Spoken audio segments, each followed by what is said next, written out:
tardes, amigos y seguidores del Inter-American Institute for Democracy. Mi nombre es Beatriz Rangel y soy miembro de la Junta Directiva del Inter-American Institute for Democracy, encargada de las relaciones externas. Para mí es muy grato darles la más cordial bienvenida al foro El Proceso Constituyente en Chile. El Inter-American Institute for Democracy es una entidad privada sin fines de lucro cuyo objetivo es la promoción y difusión de los valores de la libertad, la democracia, los derechos humanos y la institucionalidad en las Américas. Es un centro de pensamiento sin connotaciones partidistas que para el logro de sus objetivos realiza investigaciones académicas, seminarios, coloquios y eventos en un contexto de pluralismo y de tolerancia. Mantiene un fondo editorial para la publicación de obras que contribuyen a la difusión y defensa de la democracia, de la libertad y la institucionalidad.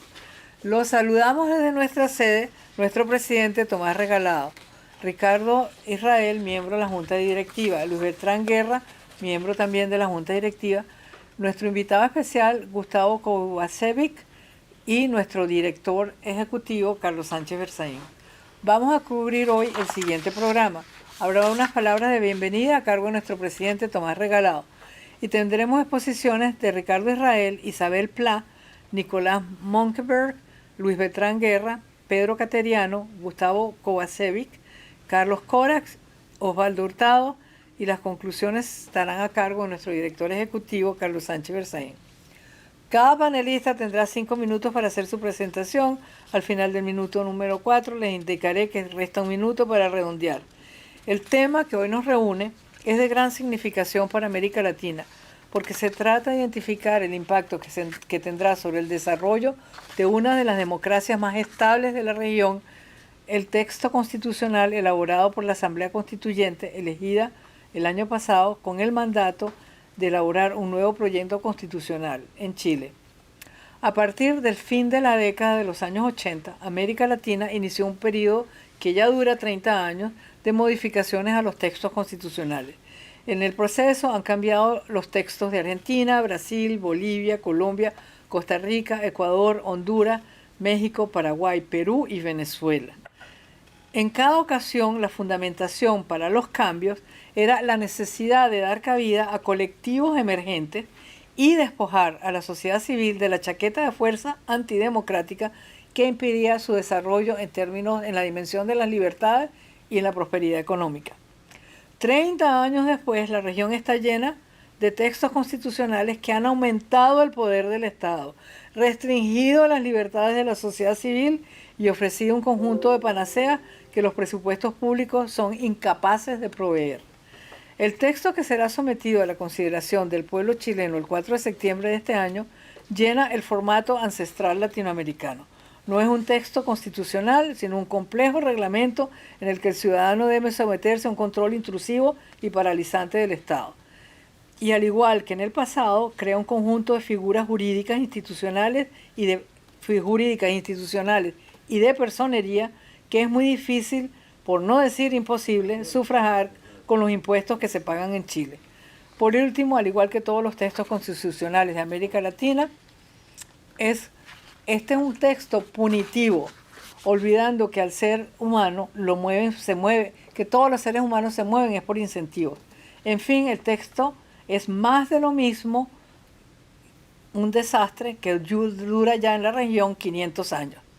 De allí que surja el interrogante si uno de los pueblos más educados y de mayor visión global del continente abrazará la propuesta de la Asamblea Constituyente o preferirá perseguir el desarrollo por otros derroteros. Nuestros distinguidos expositores nos aclararán este interrogante. Sin más, le voy a pedir a nuestro presidente Tomás Regalado que inicie el foro con sus palabras de apertura.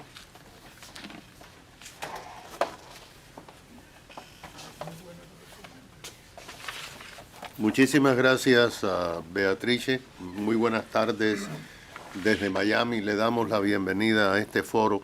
Componentes que, como Beatrice estaba mencionando, aportarán los argumentos que esperamos que los hermanos chilenos usen el próximo septiembre, que van a aprender con estos argumentos a distinguir entre la razón y el rencor a la hora de votar. La misión de este instituto es muy clara, está escrita aquí, y es que la democracia funciona, que la libertad promueve el mejoramiento de la sociedad y que la libre expresión permite que se discuten todas las opciones. Para este instituto Chile importa, porque el mundo ha dejado de ser ancho y grande. Y lo que ocurra en Chile, un país que tanto admiramos, nos impactará a todos. Por lo tanto, nos sentimos muy honrados en darle la bienvenida a todos estos extraordinarios ponentes que se presentarán hoy en este foro. Buenas tardes.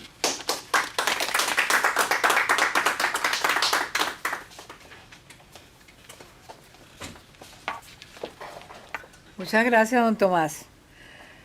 Voy a darle el derecho de palabra para iniciar las exposiciones a Ricardo Israel. Ricardo Israel es miembro de nuestra Junta Directiva, es licenciado en Derecho por la Universidad de Chile en 1972, fue investigador en la Universidad de Pittsburgh, profesor de la Universidad de Essex y también trabajó en los Estados Unidos como profesor visitante Fulbright en el estado de Massachusetts. Adelante, don Ricardo.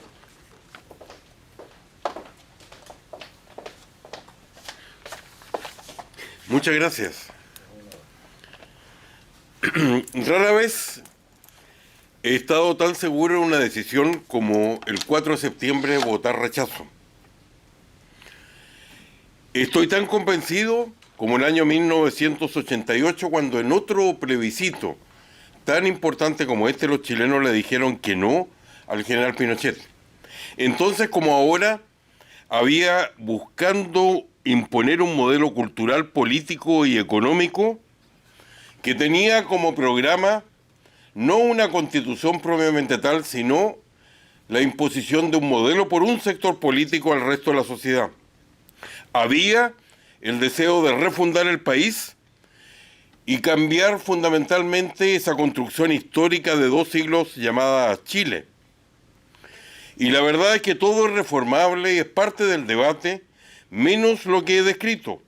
Esta filosofía refundacional, que es una mezcla curiosa entre una visión totalmente experimental, ya que hay disposiciones que no están en ninguna otra constitución, ni en la historia de Chile, ni en otras partes. Es una disposición que cambia totalmente la forma de entender, refundando al país y conduciendo probablemente al separatismo. De lo que tengo dudas es si el rechazo puede ganar por la concatenación de cambios culturales en el país y también de esto que es tan atractivo electoralmente como los derechos. No es arreglable y para ganar no hay que inventar la rueda. Está el triunfo que hubo en 1988 y para ello, ¿qué falta? La verdad es que todo. Falta emoción, falta una mística, falta un mando unificado, una dirección y unidad de lo que hoy día se carece. No es lo mismo de partida aprobar que rechazar. Si se aprueba, es muy difícil que los ganadores quieran cambiar algo, además que hay en las disposiciones transitorias una situación en la cual es tan apretado la obligación de producir leyes para este cambio refundacional de Chile que va a ser virtualmente imposible hacer algo. Pero, por sobre todo, Chile necesita ofrecer la cooperación en vez de la confrontación. Un pacto por Chile que recupere la democracia de los acuerdos. Un Estado que al mismo tiempo recupere la sensatez en el sentido que las propuestas tienen que ser gradual y es tan fundamental como ello que no se tuerza en la tradición latinoamericana de cambiar las reglas del punto camino. Aquí no hay otra cosa que aprobar o rechazar. No hay una tercera vía. No pueden los partidos políticos llegar y modificar las reglas del juego. Hay que respetar la ley y volver a las normas constitucionales para defender principios que se han perdido en el país. Recordemos que la transición tan vilipendiada también fue fundamentalmente valiente en la defensa de la democracia. No hay que recordar que se eliminó y se le ganó a dos movimientos terroristas que venían de la dictadura, el Manuel Rodríguez y el Lautaro, sin violar los derechos humanos de nadie dentro de la ley. Y sobre todo, debe haber claridad y transparencia que abundó en el plebiscito anterior sobre lo que hay que esperar el día siguiente. No introducir incertidumbre. En Chile existe democracia y todavía la república. El problema es definir si se van o no a estar en la Constitución. Estoy absolutamente convencido que Chile deja de ser el mismo como lo hubiera dejado el año 88 con esta propuesta absolutamente experimental. No hay evidencia que no se le puede cambiar ahora y después que voten la pregunta a los que ya votaron. El camino pasa por una propuesta, por un acuerdo político y una vez que llegue el rechazo, que el Congreso recupere sus atribuciones constitucionales que por lo demás nunca la ha perdido para hacer las modificaciones que se esperan del país, pero hecha que en el sentido que para llegar a una sociedad de bienestar hay que producir las ideas a las cuales al país ya le llegó su minuto y que han sido resistidas históricamente como la descentralización y la regionalización del país. No la que ha sido propuesta en la Constitución, sino la que se puede imponer gradualmente. Y reitero mis dudas que se pueda ganar por esta confabulación que existe en torno a esta idea de realismo mágico que basta escribir un derecho para que éste automáticamente se manifieste. Y creo que una de las decisiones es que para ganar se necesita aquellos actores que pueden marcar la diferencia. Y ellos están en los que alguna vez votaron por la concertación. En figuras como el presidente Lagos, siempre y cuando él tome un camino, ya sea por el apruebo y el rechazo. Y eso significa el mismo sacrificio que hizo la izquierda en el año 88. Se quedaron afuera y abajo. Eso mismo es exigible no de cualquier derecha. La derecha chilena, que existe una profunda desconfianza en torno al camino aquí propuesto. Y cualquier posibilidad de triunfo significa que esas figuras queden afuera como lo hizo la izquierda el año 1988. Los partidos no les corresponde cambiar las reglas del juego, no les corresponde introducir incertidumbre. No, lo que corresponde es tomar una decisión, que en el caso mío la tengo claro, que es hacia el rechazo de una propuesta en el cual se retrocede en democracia, en progreso, donde el país vuelve atrás en esta mezcla de refundación, de colonialidad y de una post-democracia, y aunque a uno debe repetir una y otra vez que el tema está en la decisión que se toma, y la decisión es el rechazo, siempre y cuando el 4 de septiembre, la elección más importante de la historia de Chile, se adopte este camino. Muchas gracias.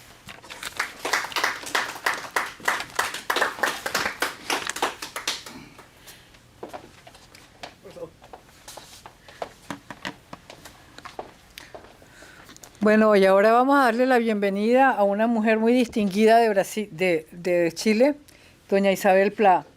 Es una relacionalista pública y política. Es una destacadísima política de la nueva generación chilena, militante y actual vicepresidenta del partido Unión Demócrata Independiente. Desde el 11 de marzo del 2018 al 13 de marzo del 2020 fue la ministra del Ministerio de la Mujer y la Equidad de Género de Chile, bajo el segundo gobierno de Sebastián Piñera Echenique. Tiene varias obras publicadas y es una de las influencers más destacadas de Chile. Bienvenida, Isabel. Muchas gracias por la presentación y muchas gracias al Instituto Interamericano para la Democracia por la invitación a este foro que toca uno de los temas, a nuestro juicio, más importantes para América Latina y para su democracia en las últimas décadas. Voy a partir con una breve referencia de contexto, porque me parece muy importante compartirlo con quienes no son chilenos y ven esto un poco más a la distancia. ¿Cómo llega Chile a esta situación? El desarrollo social y económico de nuestro país, que efectivamente fue excepcional en el mundo en los últimos 40 años y nos permitió pasar del país más pobre de Latinoamérica a uno de los países más ricos, es un progreso que no fue sentido como propio por muchos chilenos. A partir del 2010, justamente cuando la centroderecha llega por primera vez al gobierno con el presidente Sebastián Piñera y la centroizquierda pasa a la oposición, empieza un camino de polarización, el aumento de las expectativas, las demandas y las movilizaciones sociales. Y se instala desde entonces un clima de frustración en el país a pesar del progreso y del crecimiento económico. Luego, y esta es una autocrítica que me parece que no hemos hecho con la suficiente profundidad todavía, la centroderecha no comprendió que el modelo de desarrollo no se explica por sí mismo y que requiere de una narrativa y de algunos cambios. Y requiere también de una constante defensa no solo ante sus adversarios, sino también ante sus partidarios, porque nada le puede hacer peor, más daño a una economía liberal de mercado y a las libertades en general en democracia que la corrupción, las prácticas anticompetitivas y en general los abusos. La crisis en Chile alcanzó su máxima expresión durante el estallido social del 18 de octubre del 2019. Nicolás Monker y yo formábamos parte del gabinete del presidente Sebastián Piñera, nos tocó vivir esa crisis ahí desde La Moneda y viendo las calles cómo se incendiaban con una violencia inédita en nuestra historia. En ese clima y en ese estado de polarización fue la izquierda radical y la izquierda que nunca había gobernado y nunca había estado dentro de la institucionalidad la que se apoderó de la explicación de la crisis. Y vino entonces en pleno estallido el Acuerdo por la Paz y la nueva Constitución como un camino institucional para superar una crisis, ¿verdad?, que había alcanzado niveles históricos. La centroderecha formó parte de ese acuerdo. La izquierda radical se marginó de ese acuerdo, con excepción del presidente Gabriel Boric, que en ese entonces era militante o dirigente de un partido pequeño del Frente Amplio, pero fue el único representante de ese sector de la izquierda radical que firmó el acuerdo. El resultado del plebiscito en octubre del 2020 fue de una abrumadora mayoría por el apruebo nueva constitución, casi un 80% de los electores se manifestaron por un cambio constitucional. Desde su instalación, la Convención Constitucional, en julio del año pasado, del año 2021, con una mayoría dominante de izquierda, dio todas las señales, tanto en la forma como en el fondo, de pretender no una constitución como la que se le había prometido a los chilenos en la campaña para elegir esa convención, para fortalecer la democracia, para asegurar la igualdad y poner fin a los abusos, y para un progreso social y económico inclusivo y que mirara un futuro en pleno desarrollo. El texto propuesto por la convención y respecto al cual nos vamos a expresar las chilenas y los chilenos el próximo 4 de septiembre implica, de hecho, como lo han dicho quienes me han precedido, un retroceso en libertades, en democracia, en progreso y también un retroceso en igualdad ante la ley. Solo algunos de los elementos, 2 o 3 elementos que son los que han causado mayor preocupación, aun cuando todo el texto define una constitución negligente para el país y de retroceso. Se define a Chile como un Estado plurinacional, o sea, Chile deja de ser una nación unitaria y pasa a ser un Estado con al menos 11 naciones, eso es algo que está totalmente fuera de nuestra tradición republicana. Fin del Poder Judicial tal como lo conocemos, de hecho, deja de llamarse Poder Judicial y pasa a llamarse Servicio de Justicia, o sea, un servicio más de los servicios que administra normalmente un gobierno. Y además se crean 2 sistemas de justicia, uno que ejercen los tribunales de justicia y otro que ejercen las autoridades de los pueblos indígenas. Y creo que uno de los elementos que ha causado más preocupación en un sector importante del electorado y sobre todo en la clase media, un debilitamiento de la propiedad privada, con una norma que termina con el dominio para las familias que acceden a una vivienda social. Hoy día la vivienda social es de propiedad y es heredable, y lo reemplaza simplemente por el goce o tenencia. Y otra norma que reconoce el derecho a propiedad, pero que a continuación establece reglas de expropiación que la debilitan ostensiblemente. Aun cuando falta un mes y medio para el plebiscito, todas las encuestas ponen al rechazo varios puntos a distancia del apruebo. Encuestas que, entre paréntesis, creo que es importante tenerlo presente, fueron muy aceptadas con los resultados de las elecciones presidenciales del año pasado. O sea, encuestas, ¿verdad?, que tienen altos estándares para realizar sus estudios. La última encuesta que conocimos pone a 15 puntos el rechazo por encima del apruebo.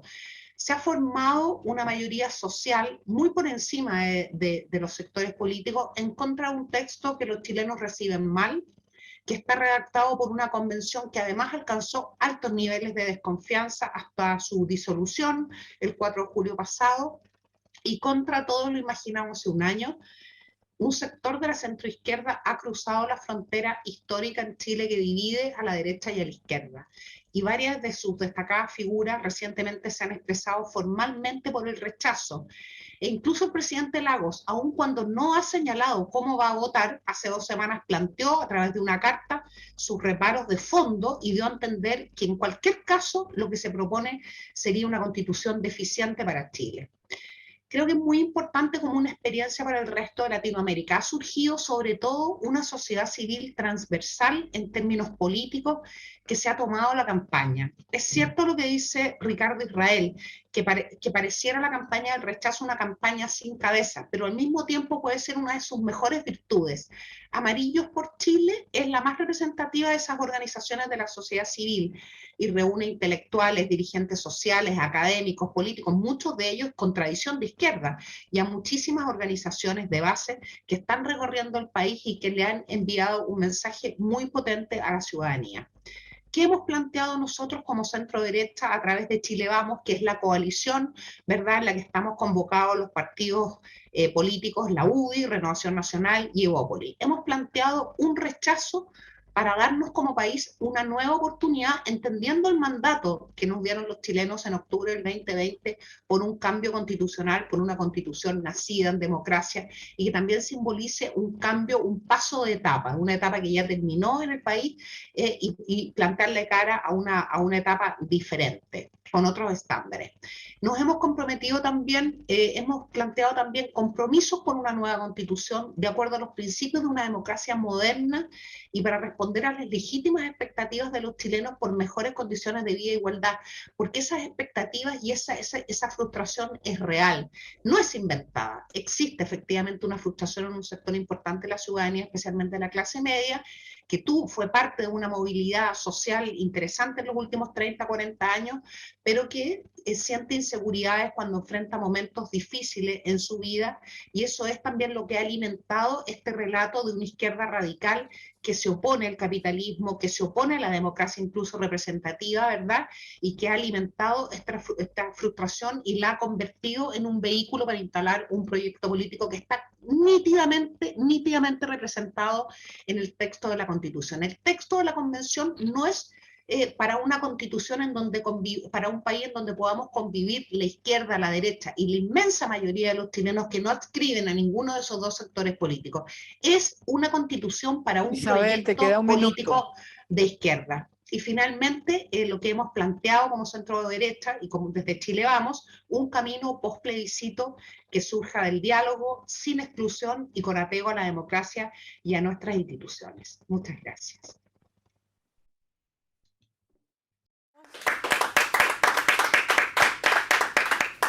Agradecemos la intervención de Isabel porque creo que nos deja muy esperanzados. El secreto de la redemocratización de América Latina está en el fortalecimiento de la sociedad civil y veo que en Chile eso está pasando. Bueno, vamos ahora a darle la palabra a Nicolás Mockenberg. Nicolás Mockenberg es un político chileno que obtuvo el título de abogado en la Universidad Católica de Chile. Fue ministro de Trabajo y de Previsión Social de Chile del 2018 al 2019. También presidió la Cámara de Diputados de Chile entre el 2012 y el 2013. Más recientemente ha estado por los pasillos universitarios de nuevo, contribuyendo a los estudios de América Latina en la Universidad FIU, que es la Florida International University. Bienvenido, Nicolás. Bueno, muchas gracias. Les mando un afectuoso saludo a todos. Estamos aquí en Chile. Un saludo a Isabel, a Carlos, en fin. Gracias por la invitación. Estamos en momentos históricos en Chile. Y como decía Isabel hace unos minutos atrás, el acuerdo por la paz y la nueva constitución, que suscribió prácticamente todas las fuerzas políticas en Chile, sin duda fue visto como la única salida a una compleja situación que vivía Chile, particularmente en el ámbito social.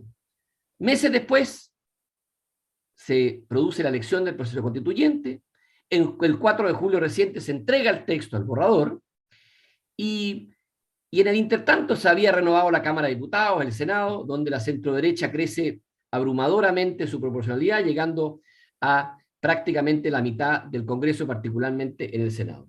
Y es bueno, a 5 meses de producido el cambio de gobierno, hacer un balance de lo que ha sido el gobierno y al mismo tiempo la Asamblea Constituyente. Porque, brevemente, el propio gobierno, presidente Boric, cuando asume, definió su debut como un debut lleno de turbulencias.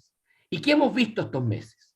Un serio problema al inicio en la conformación del gabinete, declaraciones desconcertantes y polémicas entre los ministros que se contradecían, un muy bajo control de la agenda legislativa, una bajísima cohesión de las fuerzas que hoy día están en el gobierno. Recuerdo mis años recientes como embajador en Argentina y siento que hay algo similar a lo que le está ocurriendo al gobierno chileno, donde Alberto Fernández, actual presidente de Argentina, siempre enfrentó y enfrenta serias dificultades de organizar, de controlar y de unir a su coalición de gobierno. A veces yo me quedaba con la sensación similar a lo que veo en el presidente Boric, que ellos quieren conducir su coalición de gobierno en algo más de consenso y moderación, sin embargo no pueden, no tienen espacio político.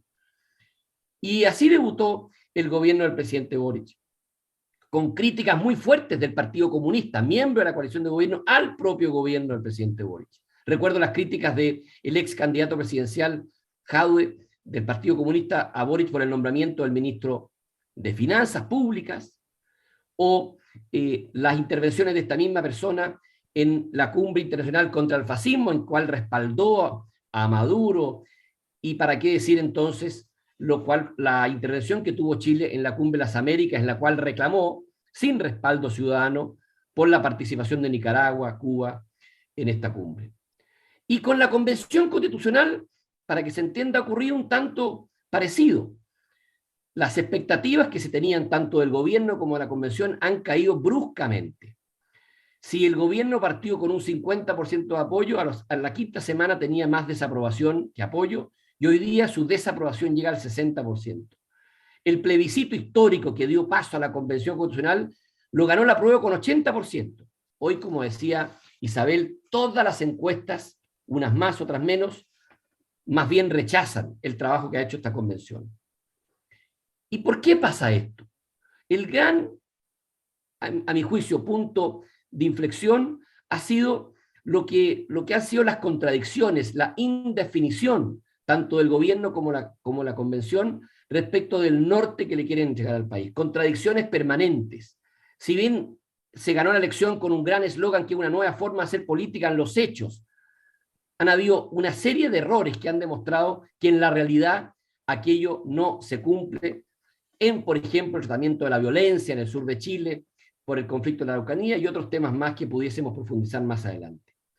En definitiva, no voy a ahondar en lo que son los ejes, a mi juicio, negativos y perjudiciales de este borrador constitucional que ya se ha dicho con anterioridad. Este espíritu refundacional o revanchista con que los convencionales enfrentaron, les ha jugado una mala pasada. Chile es un país que tiene una vocación profunda de entendimiento de acuerdo, y la convención ha actuado exactamente en sentido contrario.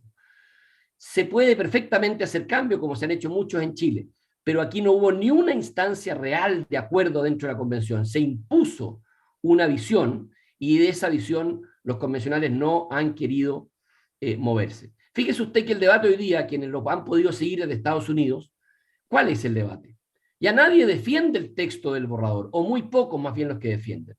El verdadero debate es qué camino es el mejor para corregir este borrador. Algunos en la izquierda sostienen que aprobando al día siguiente es más fácil corregirlo.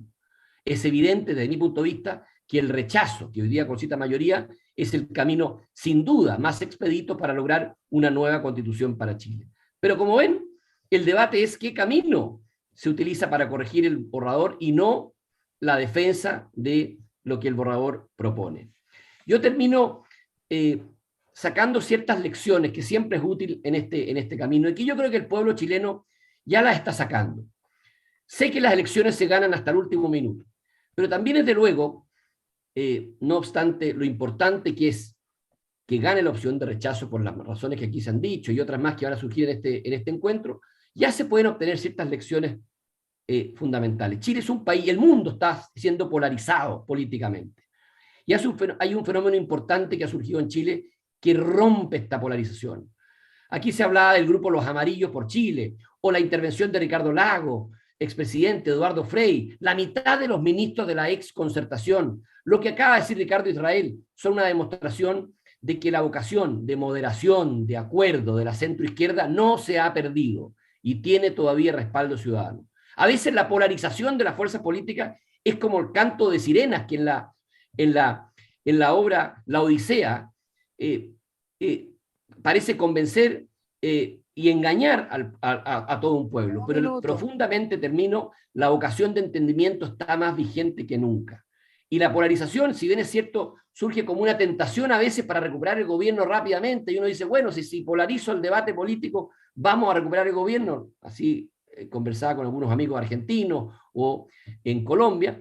No hay que dejarse llevar por ese canto sirena. En Chile ha perdurado, a mi juicio, y eso es lo que está perdurando hoy día, el clima de acuerdo, el clima de moderación. Aunque parezca impopular hoy día ser moderado, porque parece más fácil ser estridente. Segunda lección, y algo insinuaba Isabel, los modelos no se defienden solos, más aún cuando existe una brecha generacional como la que hoy día existe en los países de América Latina, donde los jóvenes pareciera que no conocieron, y de hecho, no conocieron los índices de inflación, de pobreza, que sí lo hicieron nuestros padres. Y esto significa que hay que estar permanentemente explicando y proponiendo nuevas metas. La derecha no puede ser conservadora y autocomplaciente, siempre tiene que ser revolucionaria en el sentido de ir entendiendo que las expectativas crecen y que es legítimo ir produciendo los cambios para alcanzar esas expectativas. Y finalmente, entender que lo que se acuerde en un consenso político no debe nunca olvidar que para llegar a un acuerdo, valga la redundancia, se requiere perder el complejo a defender las ideas propias. Yo puedo sentarme a negociar un acuerdo bueno para el país, pero solamente ese acuerdo va a ser bueno si tengo clarísimo cuáles son las ideas y no tengo complejo para defenderlas. Y creo que esas son lecciones que ya hoy día hemos tomado de nuestro país, que insisto, y eso quiero que sea quizás el eje de lo que quiero dejarles hoy día, Chile no ha perdido esa vocación profunda de entendimiento, de acuerdo, aquella que nos dio una transición a la democracia pacífica en los últimos 30 años, y que por ratos pensamos en los años 2019 que se había perdido, pero los resultados hoy día están demostrando que no, está más viva que nunca, y yo creo que eso es lo que va a proyectar el camino al futuro de nuestro país. Muchas gracias, sinceramente, por el esfuerzo que hace el Instituto de promover la democracia y la economía libre en toda nuestra región, que, por supuesto, se requiere mucho en los próximos años. Muchísimas gracias, Nicolás. Ahora vamos a darle la bienvenida a Luis Beltrán Guerra, que es miembro de nuestra Junta Directiva. Luis Beltrán Guerra es abogado graduado en la Universidad Central de Venezuela, con posgrados en la Universidad de Roma y New York University. Fue profesor de Derecho Constitucional y Derecho Administrativo, así como de Ciencias Políticas. Ha escrito 30 ensayos y 20 libros. En la Venezuela democrática fue Procurador General, Ministro de Justicia y miembro del Parlamento venezolano. Desde mi punto de vista personal, tuve el privilegio de compartir labores de gabinete con el doctor Guerra, en cuyo seno se destacó por sus sabias opiniones legales y por su apoyo incansable a la causa de la democracia en toda América Latina. Bienvenido.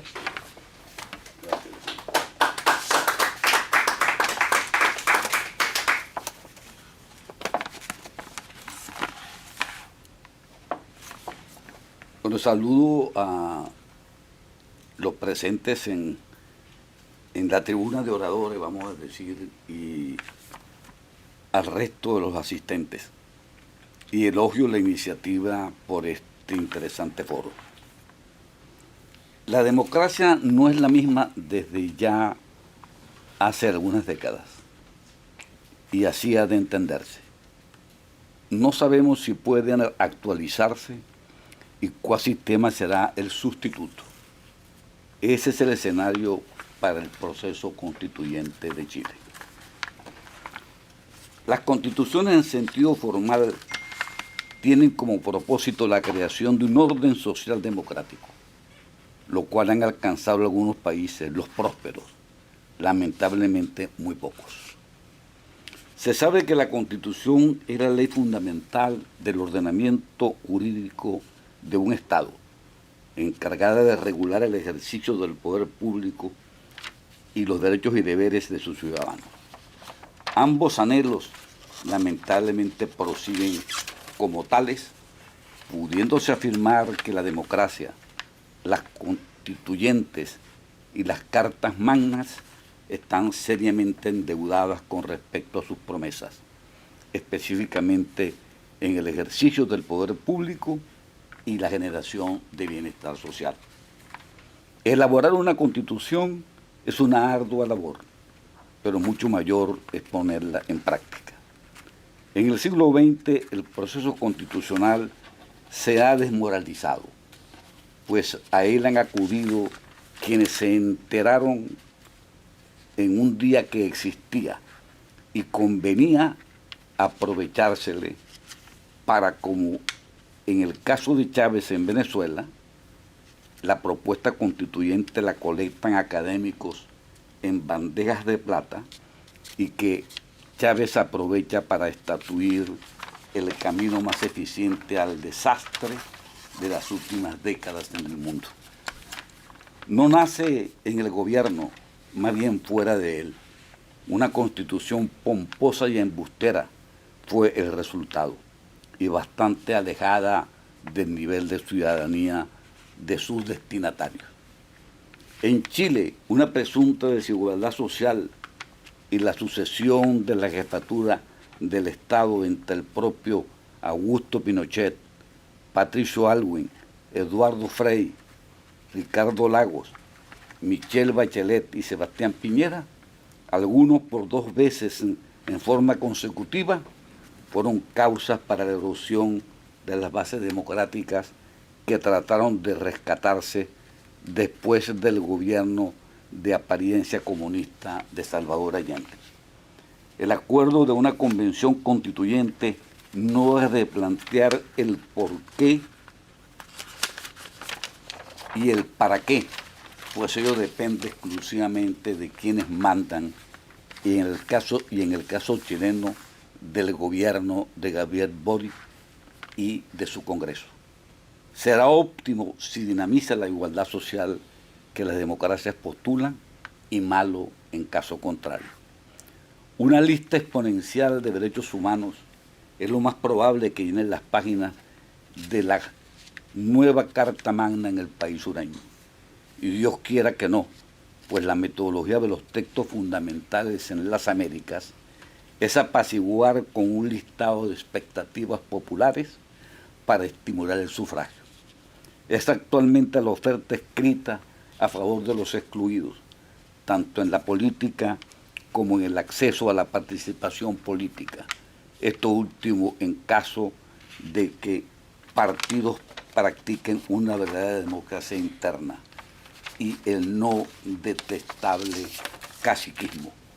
El presidente Boric y los asambleístas en la Convención Constituyente tienen el reto de hacer un buen gobierno, con participación equitativa en las oportunidades de trabajo, actividades comerciales, financieras y de otra índole en beneficio de la clase media y de la más baja. ¿Podría hacerse con la actual Constitución de Chile? Por supuesto. Entonces, ¿para qué una constituyente? Es tan obsoleta la Carta Magna del 2005. ¿Impedirá la convención que Boric se estatuya el comunismo en Chile? ¿Se hará en democracia? La respuesta complicada. Las preguntas se formulan bajo la inequívoca convicción de que la Constitución no es una panacea ante la demanda de los chilenos. Gracias y de nuevo felicitaciones por este importante foro.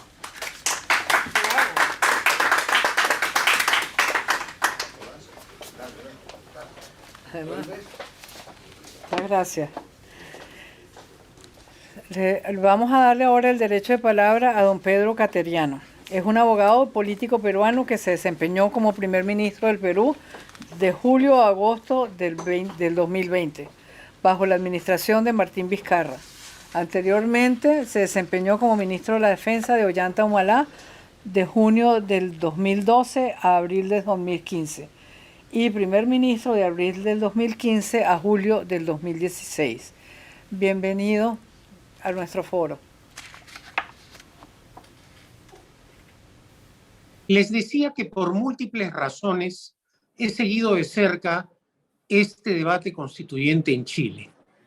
Lo más llamativo es cómo Chile, después de haber estado liderando el progreso, el desarrollo económico en América Latina, a portas de dar un paso para ser un ejemplo de democracia, se encuentra en esta situación.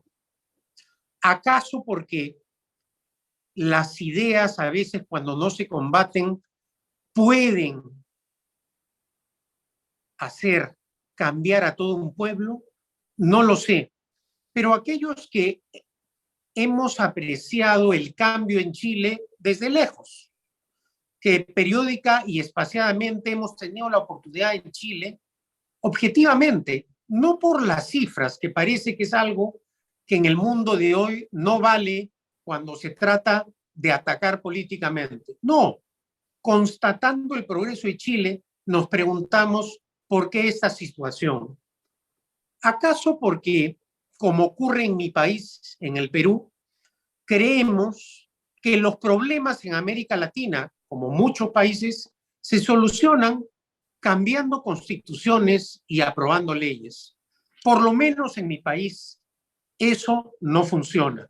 Hemos tenido innumerables constituciones y hoy nuevamente existe la posibilidad de establecer una asamblea constituyente, acaso por la influencia de Chile hoy día, que marcaría una corriente de influencia en mi país. Por eso el interés de lo que pasa en Chile. Hay otros aspectos que me llaman profundamente la atención. Por ejemplo, ¿cómo puede haber influido un ejemplo político como el de Evo Morales, que precisamente no es un demócrata? Evo Morales es un golpista que llegó al poder con el objetivo de perpetuarse en el poder. ¿Cómo un personaje sin trayectoria democrática puede haber influido con su idea del Estado plurinacional? Una noción que destruye la unidad de un Estado, una noción jurídica y política que no une, sino que divide. Felizmente, en Chile hay una democracia que a lo largo del tiempo ha generado liderazgos. Y la voz del presidente Ricardo Lagos, que precisamente no es un adversario del presidente Boric y que tampoco ha sido un crítico permanente de este proceso constituyente en Chile, ha sido una voz con sentido de Estado que está exhortando a los chilenos, a sus compatriotas, a una reflexión. ¿Es Chile realmente un Estado plurinacional? No. Chile estuvo en sus orígenes bajo la influencia del incanato que nació en el Perú. Posteriormente, durante muchos años, por el virreinato de España. Creo que acierta el presidente Lagos cuando señala que Chile fue un Estado plurinacional en su origen, pero hoy ya no lo es. Aceptar esa tesis significaría destrozar los cimientos de la unidad del Estado chileno. Y creo que eso, viéndolo desde afuera, es algo que debería llevar a la reflexión a los chilenos. Por eso hay que felicitar que Chile tenga personas como Ricardo Lagos que actúen con sentido de Estado, con compromiso cívico y fundamentalmente hablándole la verdad a sus compatriotas. No quiero entrar ya a otros temas que me llaman profundamente la atención, como por ejemplo el caso de no solo de este cambio de denominación del Poder Judicial, sino de las atribuciones que se le estaría dando. Tampoco romper una tradición histórica en Chile que ha traído sí, más beneficios que daños, como por ejemplo el Senado. Mi país en las últimas décadas ha experimentado lo nocivo que representa para una democracia el Parlamento unicameral. Ojalá en este aspecto se reflexione también y logre Chile, que hay que decirlo, conjuntamente con Costa Rica, Uruguay y Colombia, han sido las democracias ejemplares de América Latina, con todas sus dificultades, pero siempre han señalado un norte. Creo que estas son horas difíciles para toda América Latina, en donde la tentación totalitaria, el rompimiento del orden constitucional, las constituyentes para mantener liderazgos al margen del orden constitucional están vigentes. Confiamos que Chile en estas próximas elecciones marque un derrotero en defensa de la democracia y del orden constitucional como ejemplo para América Latina.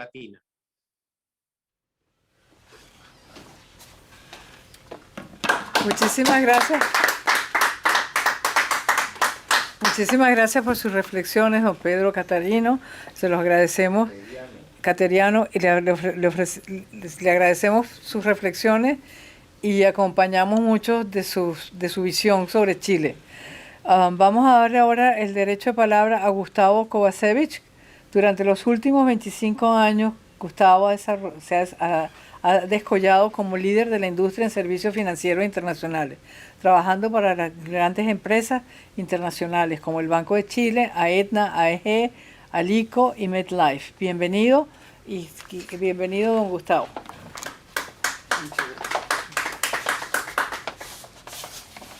Muchas gracias, Beatriz, y gracias a IDD por invitarme a esta presentación sobre la nueva Constitución. Esta propuesta es de dulce y de agraz, porque contiene algunas cosas buenas, sin duda, pero también varias píldoras envenenadas que la hacen inaceptable. Y la hacen inaceptable porque debilita nuestra soberanía y nuestra democracia al romper el equilibrio de poderes y promete una crisis económica de grandes proporciones al debilitar la certeza jurídica en general y la propiedad privada en particular, fuente de toda libertad individual. Y nos queda muy claro a muchos que seguimos lo que pasa en América Latina, que esta Constitución conducirá en el corto y mediano plazo a un asambleísmo y democracia popular al estilo de lo que vemos en Cuba, Venezuela y Nicaragua, aunque lo nieguen una y mil veces. La pregunta del $1.000.000 es, y algo aludían algunos de los panelistas anteriores, ¿cómo se pasa de ser de un país con una economía reconocida por todos los organismos internacionales como la mejor de América Latina en los últimos 30 años a de pronto creer que somos un completo fracaso y que debemos cambiarlo todo? Para entenderlo es fundamental recordar que las protestas justificadas y pacíficas del 2019 fueron rápidamente sustituidas por muy bien organizadas actividades de violencia que provocaron el mayor estallido del que se tenga recuerdo y que puso de rodillas al débil gobierno de la época, que entró en un proceso de nueva constitución que nunca fue la demanda de la calle, ni en ese entonces ni ahora, para llegar a rendirse y firmar un doble acuerdo por la paz que nunca llegó.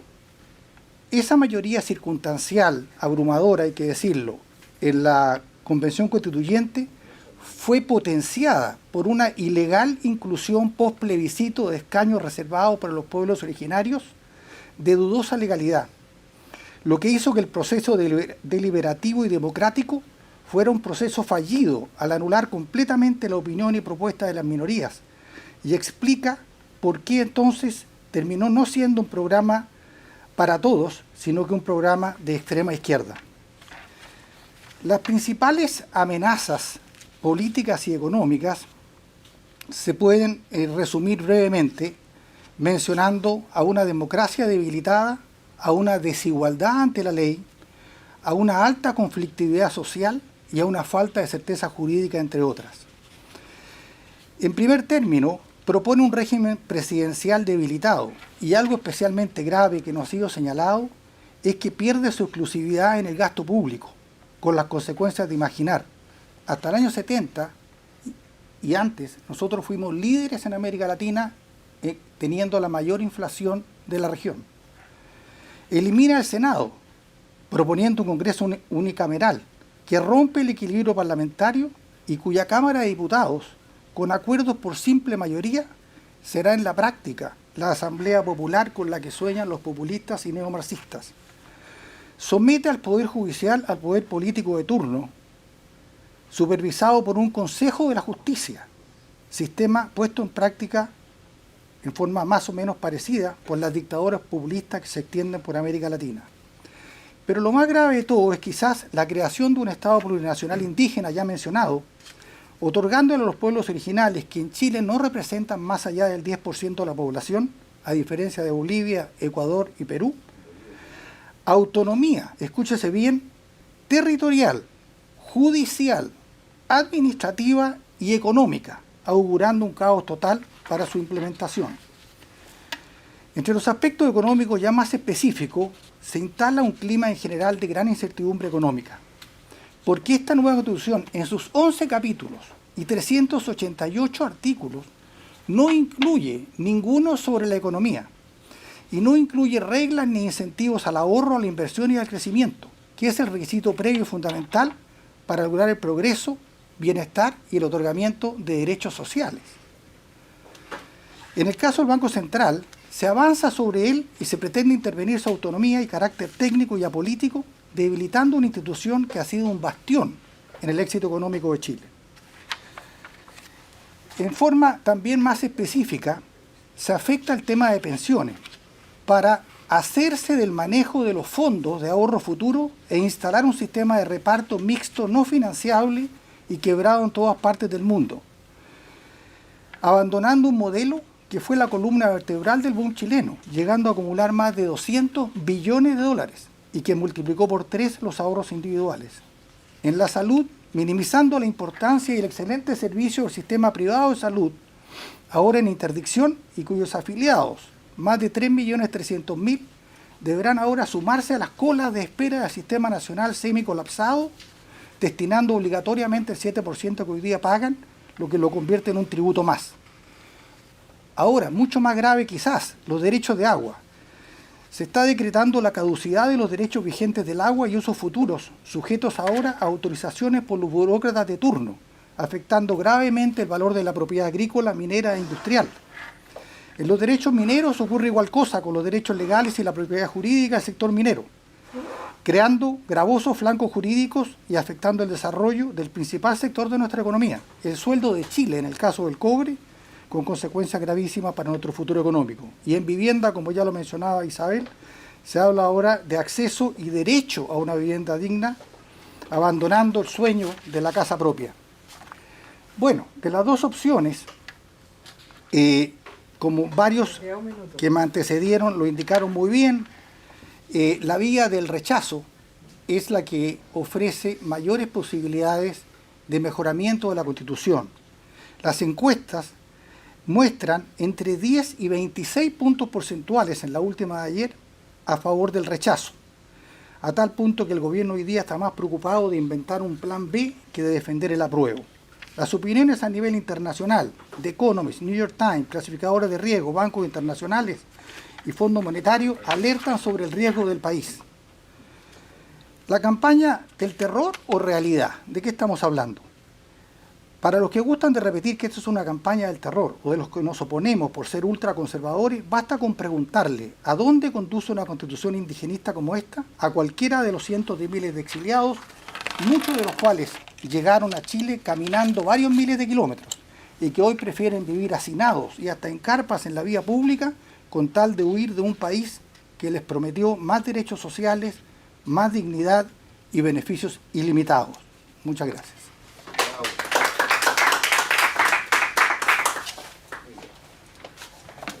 Agradecemos sus reflexiones a Gustavo Kovacevic. Vamos a darle el derecho de palabra al expresidente del Ecuador, don Osvaldo Hurtado. Fue presidente del Ecuador entre 1981 y 1984. Fue presidente de la Asamblea Constituyente en 1998. Entre sus numerosos libros se destacan El poder político en el Ecuador, Ecuador entre dos siglos y el socialismo del siglo XXI. Bienvenido, presidente Hurtado. El proceso político iniciado en Chile para reemplazar la constitución vigente por una nueva, aprobado plebiscitariamente por los ciudadanos, y que ha culminado con un documento preparado por la Asamblea Constituyente que fue convocada con tal propósito. Me parece a mí que partió de dos premisas equivocadas. La una, de que había que reemplazar a la Constitución de Pinochet, del dictador de ese país, que supuestamente todavía continuaba vigente, sin ninguna modificación, para reemplazarla por una constitución democrática como correspondía. Pero los chilenos saben mejor que yo que la constitución del general Pinochet fue reformada, numerosas fueron los cambios introducidos a través de un trabajo conjunto de los partidos democráticos que formaban parte del Congreso Nacional. Principalmente los partidos que han gobernado Chile: Concertación, Demócratas Cristianos, Socialistas y los de otro sector político. Y este trabajo realizado a lo largo de los años ha cambiado profundamente la constitución de Pinochet. Pero dejemos a un lado este recuento histórico y examinemos la constitución de Chile vigente. A mi manera de ver, en ella están presentes los 8 elementos que constituyen, que conforman, que definen a un sistema democrático: imperio de la ley, división del poder, independencia de la justicia, libertades, garantías, derechos, elecciones transparentes, escrutinios confiables, transparencia en el gobierno. Chile es uno de los pocos países de América Latina que figura como uno en los más altos niveles contrarios a la corrupción. Pluralismo político. Bien, estos elementos han estado presentes a lo largo de estas 3 décadas democráticas, lo que quiere decir que la Constitución de Chile de ninguna manera era una constitución no democrática, autoritaria, autocrática, carente de estas características que acabo de señalar. Una segunda premisa equivocada fue la creencia de que es posible construir, elaborar, constitucionalizar una nueva democracia. A mí me parece que existe una sola democracia, la democracia llamada liberal, representativa, común a todos los países de Europa, a buena parte de los países latinoamericanos, sin duda a los de Norteamérica, a muchos de África y de Asia. No existe en el mundo de hoy otra democracia. Y cierto es que en el siglo XX y en el siglo XXI han intentado algunos países elaborar un nuevo sistema democrático. Pero todos esos intentos terminaron en dictaduras. Algunas atroces, como la nazi de Hitler en Alemania, o la fascista de Mussolini en Italia. Y algo parecido ha sucedido en América Latina. Muchos de los dictadores que a lo largo de la historia del continente derrocaron a gobiernos democráticos, hicieron el discurso, que se comprometían a transformar la democracia y a edificar un nuevo sistema político de esta naturaleza. Es lo que hizo el dictador Hugo Chávez en Venezuela, el dictador Rafael Correa en Ecuador, en mi país, y el dictador Evo Morales en Bolivia.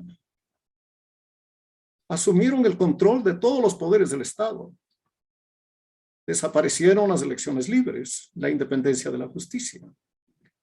Bueno, esta es la nueva democracia que ha nacido propuesta por aquellos que dicen que hay que acabar con la vieja democracia. Pienso que estas dos reflexiones y algunas otras se han hecho los chilenos, tanto los ciudadanos como algunos partidos y algunos líderes, que se han expresado contrarios a la aprobación plebiscitaria de la Constitución elaborada por la Asamblea Constituyente. Quienes desde lejos hemos admirado el formidable desarrollo económico y social de Chile y el carácter ejemplar de la democracia chilena.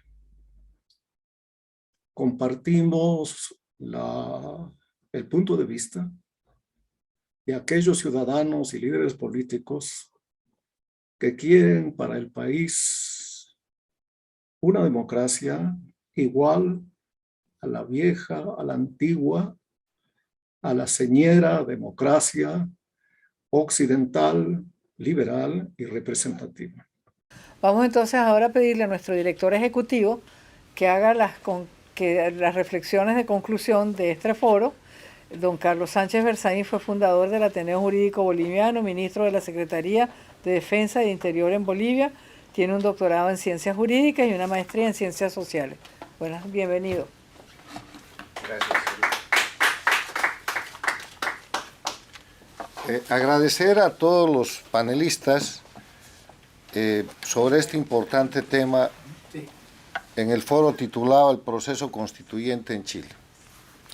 No puedo evitar empezar estas conclusiones leyendo y recordando una noticia que aparece en todos los periódicos de la región. Yo voy a usar la de Infobae, que dice: tragedia en Chile. 3 migrantes venezolanos murieron en un container por inhalar monóxido de carbono. Las víctimas son 2 mujeres y un hombre, todos mayores de edad, quienes se encontraban en situación de calle, que encendieron una estufa para combatir el frío. Las mujeres son una de 19 años, otra de 21 años y el hombre alrededor de 40 años, y han muerto en Chile el viernes pasado en la zona del bypass de la ruta 160 de Coronel.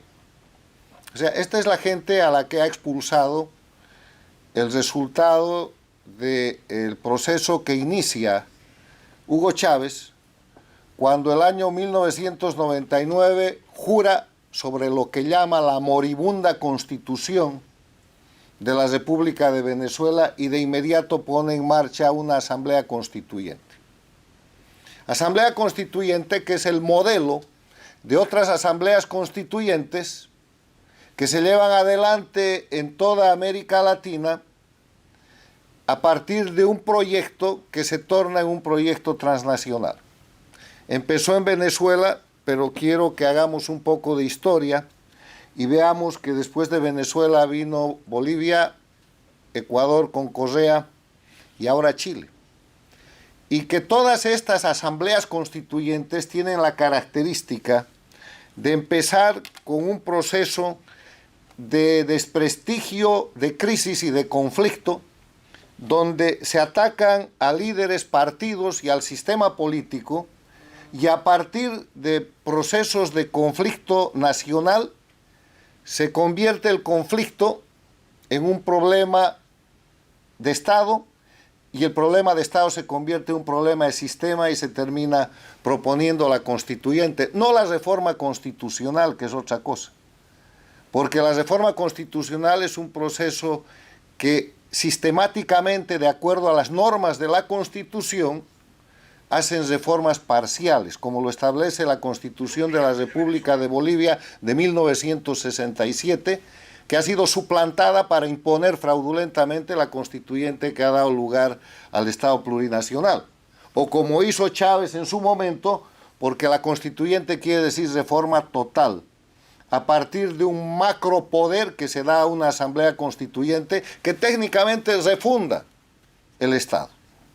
Entonces, en ese escenario, con ese marco de referencia del resultado del modelo de la constituyente chavista, que después se convirtió en un proceso transnacional, empezamos estas conclusiones que van a tratar de recoger lo que aquí se ha explicado con algunos aportes adicionales. Primero, hemos escuchado muy tenuemente el tema relativo al proceso transnacional que representan las constituyentes en el siglo XXI. 22 años, 4 o 5 constituyentes, la constituyente de Venezuela, la constituyente de Bolivia, la constituyente del Ecuador, la constituyente de Chile, la propuesta de constituyente en el Perú, impulsos de hacer constituyentes para promover reformas totales, saltándose y violentando el Estado de Derecho que supone la reforma de la Constitución establecida en sistemas semirrígidos o rígidos en las constituciones de diferentes países latinoamericanos. Eso nos trae la pregunta de que si el proceso constituyente en Chile es un proceso nacional chileno.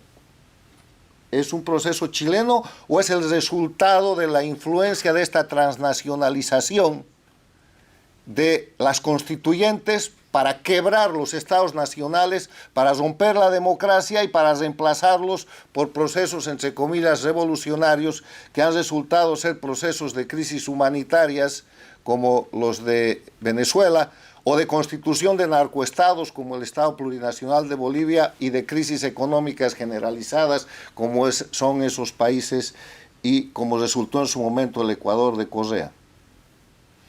Yo les pido entender que el proceso constituyente que afronta ahora Chile es un proceso altamente influido por una conspiración transnacional que se llama socialismo del siglo XXI, organizada a principios de este siglo por Hugo Chávez y Fidel Castro, que han expandido las dictaduras, haciendo dictaduras a Venezuela, Bolivia y Nicaragua, y que han desestabilizado toda la región. Les voy a dar algunas pruebas de eso. Las formas como se plantean las constituyentes, pero además de eso, las características que tiene el proyecto de constitución para Chile que van a votar el 4 de septiembre, con lo que son los resultados constituyentes de Venezuela, del Ecuador y de Bolivia.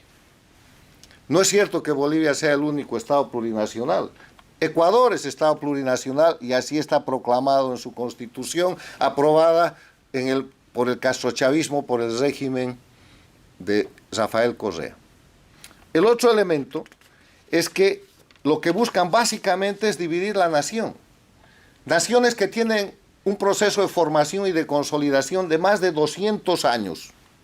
Naciones como la nación chilena, como la nación ecuatoriana, como la nación boliviana, son atacadas a partir de elementos que representan cultura, no naciones. Porque después de 200 años, todos los rasgos del indigenismo que he hecho a Aymara en Bolivia, de lo que es el indigenismo en el Ecuador, o lo que es el indigenismo mapuche, o las 11 nacionalidades que ahora están inventando en ese proyecto, son culturas, no son naciones. Lo que hace el castrochavismo es impostar lo que es el pluriculturalismo para imponer el plurinacionalismo y de esa manera destrozar la nación chilena, en este caso, como han destrozado la nación boliviana. En Bolivia han consagrado en la Constitución del Estado plurinacional 36 naciones. En Chile proponen 11.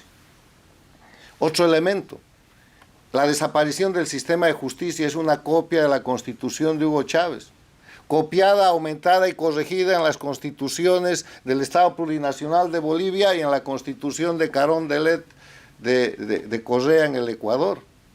Hacen desaparecer el sistema de justicia como el órgano fundamental de control del Estado de Derecho. Y para eso la vuelven un sistema, pero además le crean una justicia paralela a partir del indigenismo, con lo que ratifican la destrucción de la nación chilena, en este caso, como han tratado de demoler la nación ecuatoriana, la nación boliviana. Liquidan instituciones. El ejemplo más grosero en el caso del proyecto chileno es Carabineros de Chile. No hay policía más respetada en Latinoamérica que Carabineros de Chile, de acuerdo a encuestas, de acuerdo a toda la información disponible sobre el tema. Y simplemente desaparece Carabineros de Chile. Acaban con la democracia porque liquidan la igualdad. O sea, aparecen ciudadanos, entre comillas, el concepto de ciudadano es la igualdad, pero aparece gente que es más igual que otra, a título de indigenismo, a título de luchar contra el colonialismo, a título de sexismo, a título de la multiplicación de los ejes de confrontación, que es la base del castrochavismo operada por el Foro de Sao Paulo. Y yo no puedo creer que todos estos datos que recurren durante más de 20 años en las Américas no sean considerados por los políticos chilenos y por los servicios chilenos tan eficientes en la defensa de su patria, de su nación y de su república. El tema es que el proyecto que se presenta para votar el 4 de septiembre es un proyecto que está siendo impuesto desde la dictadura boliviana con toda la herramienta del socialismo del siglo XXI, y hay sectores en Chile que todavía pretenden decir que el proceso constituyente chileno es un proceso nacional. No es nacional, porque el texto del proyecto así lo demuestra. Y un ejemplo adicional, el sistema electoral, también copiado a las constituciones castrochavistas. El sistema electoral que se propone para la nueva constitución de Chile es una copia de Venezuela y de Bolivia, porque acaba con el sufragio universal. El sufragio universal es una persona, un voto. Es la igualdad entre los ciudadanos, y lo que hace, como en Bolivia, como en Ecuador y como en Venezuela, es escaños reservados para los pueblos y naciones indígenas en los órganos colegiados de representación popular a nivel regional y local. Fascismo puro, porque el fascismo es el ejercicio a través de lo que son cuerpos específicos funcionales. Sería muy largo ese análisis, ya lo han planteado aquí brillantemente con los efectos económicos, políticos, pero lo que se ve en el planteamiento final que se va a votar el 4 de septiembre es que hay varios caminos. El camino del rechazo, con un sector importante del liderazgo chileno diciendo se va a rechazar, pero ¿qué hacemos para corregir la propuesta? O sea, se va a rechazar, pero están buscando una alternativa para seguir cambiando la Constitución. O lo que ha dicho el presidente Boric, bueno, puede haber un plan B, puede haber una nueva constituyente, podemos hacer otra cosa. Pero ¿acaso no se acuerdan que la ley que los chilenos han aprobado el 24 de diciembre del 2019, la ley 21.200, que se llama, en su artículo 142 del plebiscito constitucional, termina diciendo, comillas, si la cuestión planteada a la ciudadanía en el plebiscito ratificatorio fuere rechazada, continuará vigente la presente Constitución, que como bien lo ha explicado el expresidente del Ecuador, no es la Constitución de Pinochet, es la Constitución de Lagos.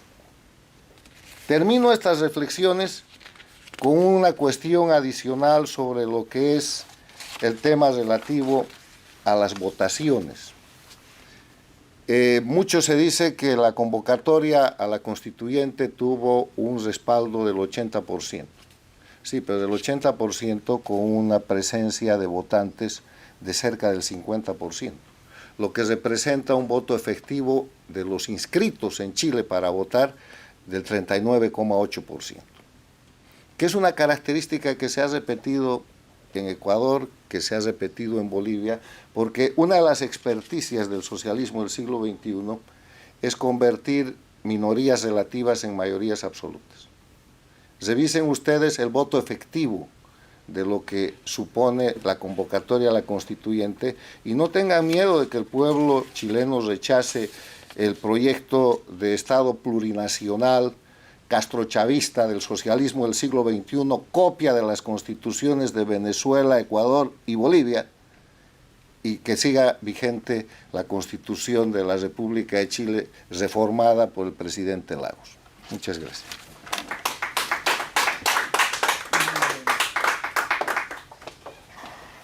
Y con la intervención de nuestro director ejecutivo cerramos este foro. Esperamos vernos la próxima semana con ocasión de nuestro próximo evento. Buenas tardes.